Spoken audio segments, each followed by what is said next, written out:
measure of why we're here tonight, again, is looking around this room and seeing an incredible array of people. Positive coaches. Johnny B. Baker, my God, I haven't seen you in a couple of summers now. It is awesome to see you. Dick Gould, one of the great coaches in the history of college sports, not just tennis, in college sports, Dick Gould. Incredible examples, just like the men and women we just introduced. Very, very brief aside, I promise. Like almost everybody in this room, at some point you raise kids, you coach Little League, and you're involved in youth sports. And had a son who came through local right here playing Little League, didn't have a great coaching experience, which actually forced me into coaching. The best coach he ever had, myself included, and he would tell you if he were standing here today at 28 years old, was the only non-parent that ever coached him. An incredible, positive coach. But then my daughter played high school basketball nearby here. And one day, in a road game, go to the gym, one of the starters shows up, forgot her sneakers. Showed up with her gym bag, but no sneakers. Coach goes to one of the reserves. Give her your sneakers.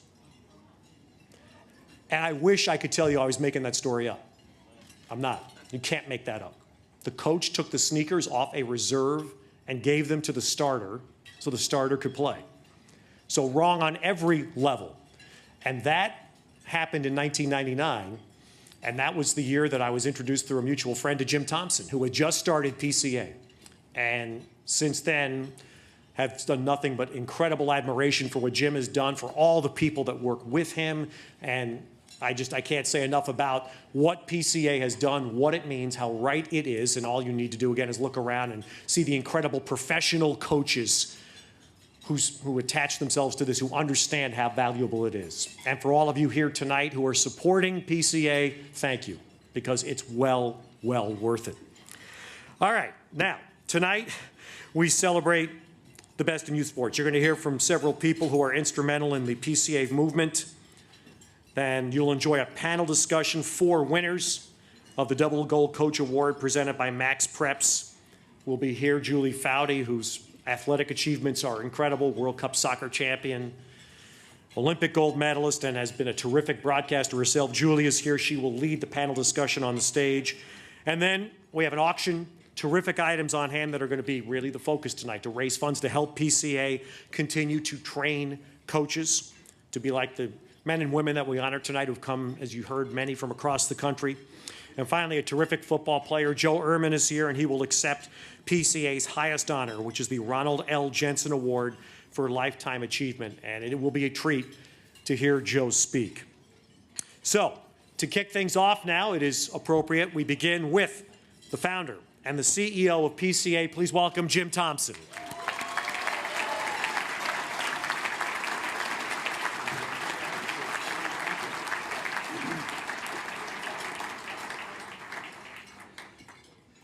Wow, how do you do this with those lights in your eyes? So Ted, thank you for being here. It's so great. I love to listen to Ted no matter what sport he's talking about. His commitment to PCA is so deep. When I reached out to him to ask him if he would do this event, he looked at his calendar and he said, yeah, no problem. I'm doing the Stanford inter-squad football game that day, but it's in the afternoon, and then I'll just come over and do your event. Is that amazing or what? So great to have you here. Thank you, Ted. I want to thank 5 people who are just really instrumental. Most of us who haven't been involved with putting on an event like this have no clue how much work it is. And there are 5 people, lots and lots of people worked on it, but 5 people in particular. Would you guys stand up when I read your name? Megan Subak Quinn, Sonia DeWitt, Emily Monley, David Jacobson, and Robin Varelis. If I had pictures of those 5 people, I would say, what's different about one of them? And it's Robin Varelis, who is not a staff person, but she works as hard as any of our staff people. She's a volunteer, and thank you, all 5 of you, for making this night possible. So I often get asked, how did Positive Coaching Alliance get started? It really happened. Yeah, that picture tells a lot of it. Can you tell which one is me? I had worked with emotionally disturbed, behavior problem kids who were so troubled, they were bused to a single school in St. Paul, Minnesota, because their behavior was so out of control. And we had a principle of relentless positivity, and these kids just blossomed. Fast forward a few years, and now I'm a Stanford Business School student, really worried about flunking out, literally. And I go to my son's soccer, basketball, and baseball games, and I cannot believe how much negativity there is. So I decided that I was going to try coaching and trying some of these positive ideas that I had learned. Kids had fun. They got better. We won a lot of games. Parents wanted their kids on my team, and I thought, wow, maybe there's something here. Becky Morgan was one of the first people did Becky just come in? Becky, can you wave to people? Becky Morgan was one of the first people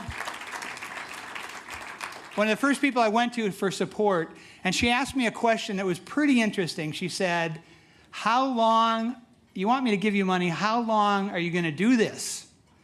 And I said, at least 10 years. Well, that was 15 years ago. So Becky and Jim Morgan, thank you for your support and for forcing me to put a timeline on it. In 1998, in August, my wife and I went to Central America, traveled around, took some Spanish classes, and came back, and on October 2nd, flew to Chicago for my first action as a Positive Coaching Alliance person. I was the entire staff. I went to a conference in Chicago where I was giving a talk on coaching. And it started with a dinner Thursday night. And I came in early, and there was this long table, not like 8 or 10 people, long table covering the whole room. And I went and sat down, picked a place kind of at random in the middle. And there was, every place setting had a little wrapped thing that was standing up. And when I sat down and I opened mine, it was one of these little plastic photo holders, you can put on your desk. But it didn't have a photo in it. It had a card with an inspirational saying. And the inspiration came from Rumi. We all know Rumi, right? Rumi is a Persian poet who is about to celebrate his 800th birthday in 3 years. Can we see a picture? There okay. The card, that's Rumi, thank you. The card said, start a huge, foolish project like Noah. It makes absolutely no difference what people think of you. This was so appropriate. I walked around and looked at everybody else's cards to see if it was the only one. This was the only card that had that statement on. I was about to start a foolish project. One of the people I went to early on was Roger Ricard. Where's Roger? Is Roger here somewhere?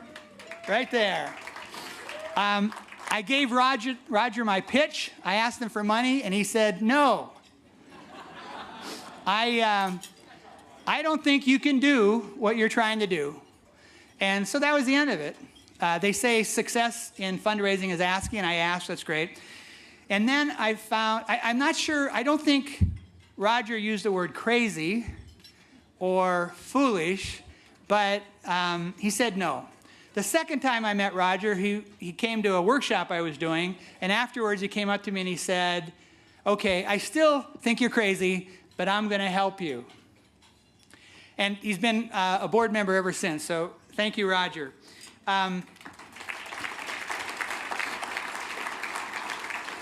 So what did we want to do? We wanted coaches who believed in kids. Rather than standing in judgment of them, coaches who would bring a lot of energy and believe in kids and tell them, I believe in you, and lift them up so they could be their very best. We've got fantastic winners of this. This is Ed Buller, who's the athletic director at Oak Grove High School, one of our winners several years ago. Over time, we evolved into what we call the development zone, that there is an entertainment sports culture that's really win at all costs, that filters down and affects every level of sports, including t-ball. And we want to challenge that entertainment sports culture with what we call a development zone culture. A development zone, the goal is to develop better athletes and better people. It's not that you're not trying to win, you are. Winning is an important ingredient in a recipe of developing better athletes, better people, but it's not the only thing. So one of the questions is, what's our secret sauce? What did we actually do? What do we actually do to move the country towards high school and youth sports as a development zone? And there's 3 pieces to our secret sauce. The first is we looked at sports psychology research. What do sports psychologists do when they work with the very best athletes in the country? Where's Charlie Maher? Is Charlie here somewhere? Okay. Charlie is the sports psychologist for the Cleveland Indians. One of the things Charlie said to me that just really impacted me, he said, if you're going to be an elite athlete, you have to be a good separator. You have to be able to separate your identity from how you perform. If you are feeling like I've got to win, I've got to do well, or I'm worthless, you're not going to work very well. So the first thing we do is we look through what do sports psychologists, what have they learned about human performance, and we use that. The second thing we use is the best practice of some of the greatest coaches in the world. And we've got a bunch of those here. If you could just quickly look in your program, it's about the 3rd page from the end. And it says, thank you, PCA National Advisory Board. And it lists our National Advisory Board members in blue. Would everybody who's a PCA National Advisory Board member, and that includes you, Ted, would everybody stand up so we can give them a big hand?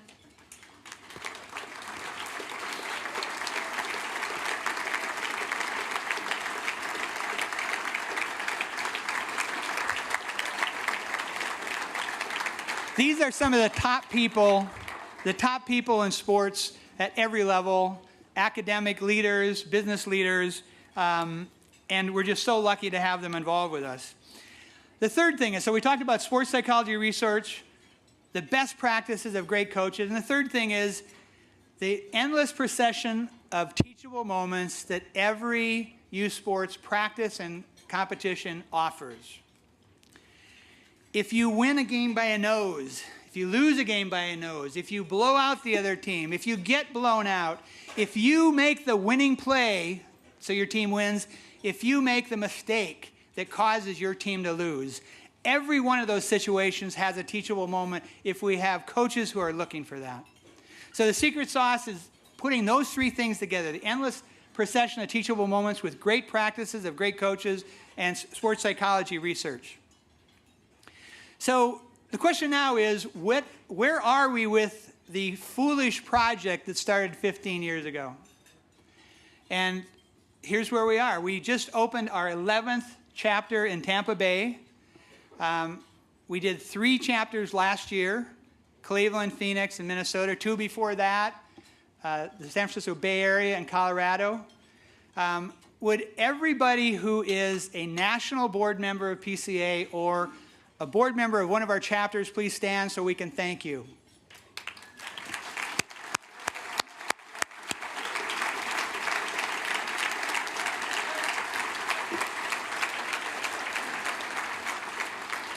In the nonprofit world, the owners of a nonprofit are the board members. And we are so lucky to have 200 people around the country who are raising money, giving money, reaching out, and promoting Positive Coaching Alliance. Now the question is, so we've grown a little bit. The question is, what's next for PCA? We just completed a long-range plan led by Doug Galen, one of our board members, and this is where we're going to be in 5 years from now. 26 cities, 3 a year for the next 5 years. We're going to go out and raise $10 million in growth capital to do this. We're going to reach 17 million kids. And at the end of those 5 years, when the $10 million in growth capital is gone, there is no cliff. We will have a sustainable organization in 26 chapters. We'll reach 20 million plus kids. There are about 40 million kids playing youth sports in this country.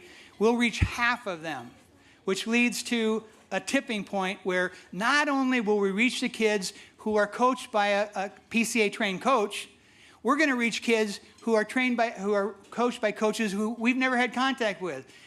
Kids who play in organizations where we've never had any context with them because that's what a tipping point is. It changes the culture so that every coach in the country gets on board. And as we say, if you change youth sports, you change the country. I'm so delighted that you're all here to help us celebrate these great coaches today. On your table, there are a bunch of cards, and it says, "Put me in, coach." Could people find those cards and hold them up so I know you're... I see some cards. We need your help. Youth sports and high school sports are a major institution in this country. You don't change a major institution without lots of people involved, without a movement. So if there are any of these ways that you can get involved with us, please fill them out and get involved. Now it's time for me to introduce our representative from Deloitte, our presenting sponsor today. But I want to say something about our other sponsors. First Republic just became a sponsor recently. Really appreciate their support. Liberty Mutual has been a sponsor of ours for many years. Julie Rissard, where's Julie? Julie and Liberty Mutual and High Five Marketing, really appreciate your support. EID, Steve Larson, where are you, Steve? Steve and your people from EID, I think we just signed a deal with you guys yesterday. Major new sponsor. Thank you for your support. Team Snap. Where's Ken McDonald? I know he's over here somewhere. Would all the Team Snap people stand up so we can thank you? And finally, Sport Up. Where's Drew Payne? Drew, Sport Up is a startup that's working with us, and thank you for that support. Now, the great thing about Deloitte, and we've been a partner for, 6, 7, 8, 9 years, it's a world-class organization. It's a fantastic partner for us, and it's not just a company that gives us money. They do, and we really appreciate that. There are tons of Deloitte employees involved. We have Deloitte partners involved in our chapters across the country. It's really a fantastic opportunity for us. Mark Edmonds, who has been at every awards dinner for the last 6 or 7 years, couldn't be here today. He is in Kazakhstan, and he said he is pretty sure they need positive coaching in Kazakhstan, so he's promoting it. Mark has moved on to another job in the company, and we are just delighted to have Teresa Briggs, who is the Vice Chair and West Regional Managing Partner for Deloitte, to come in. Would you come and share a few words with us, Teresa?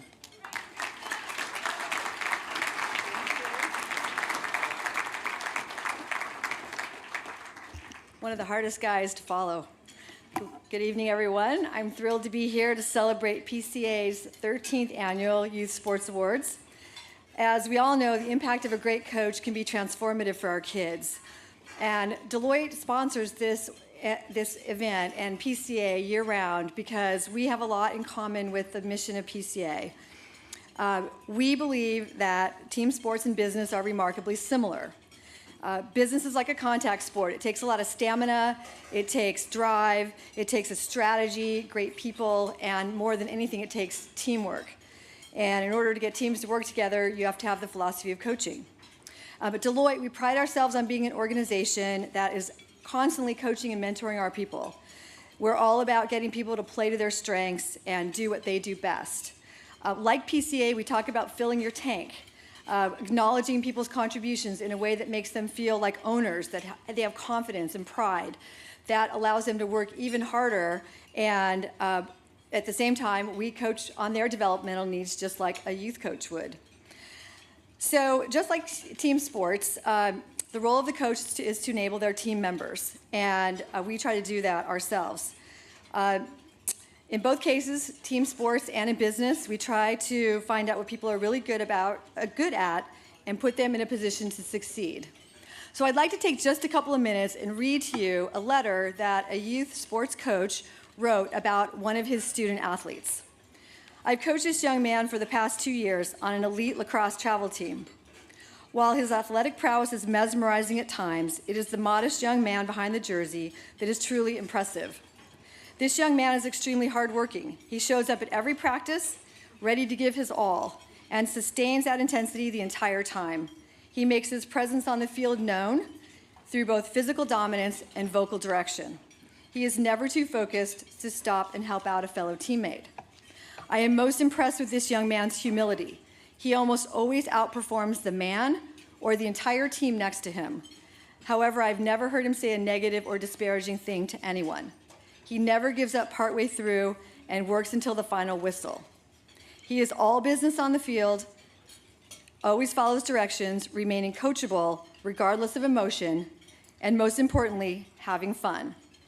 When emotions are running high, he is always stable and collected, providing reason and guidance to the team when they need it the most.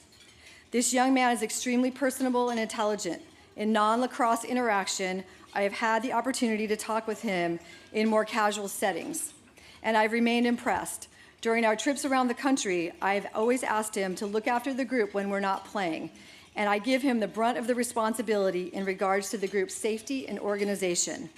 His ability to shed adolescence and act on an adult level will undoubtedly help him as he grows into an adult.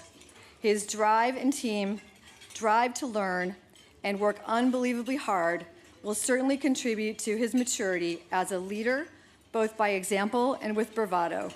I know that he will work hard on every assigned task, academic, athletic, or social, and will lead his peers to make socially conscious and moral decisions. So I'm proud to tell you that that letter was written by my son's lacrosse coach.